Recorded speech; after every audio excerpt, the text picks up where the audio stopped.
Madame, Monsieur le Commissaire, le 10 octobre, soit 3 jours après avoir fait campagne à Bordeaux au campus du parti d'Emmanuel Macron, on vous avait lancé avec véhémence dans une bataille de tweets avec Elon Musk, propriétaire de X.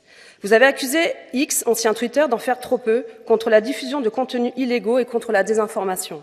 Elon Musk est donc sommé par lettre partagée via un tweet d'apporter une réponse dans les 24 heures, un délai qui n'est ni reflété en tant que tel dans le règlement DSA, ni dans les pratiques de votre administration. Idem. Quel type de recommandations avez-vous eu de la part du Comité européen des services numériques pour agir de la sorte et censé vous autoriser à agir? Évidemment, on est tous d'accord qu'il faut empêcher les terroristes d'utiliser les plateformes numériques pour faire leur propagande terroriste. Et votre réaction par tweet n'est finalement pas à la hauteur du sujet, hautement sensible et dangereux.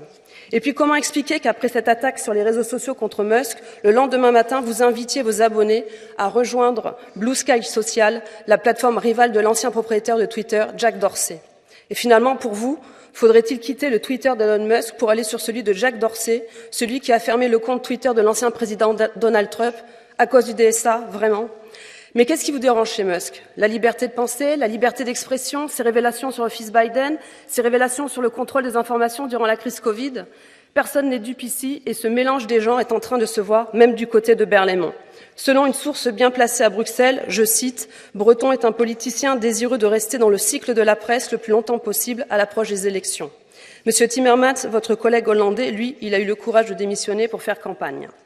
29 organisations de la société civile ont aussi réagi face à cette mauvaise lecture du DSA dans une lettre du 17 octobre et vous rappellent de respecter les procédures prévues par la loi.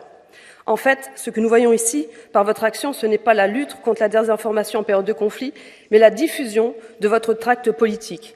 Ici, beaucoup ont parlé de vérité, donc je vais citer Platon. Personne n'est détesté, plus détesté que celui qui dit la vérité. Je vous remercie.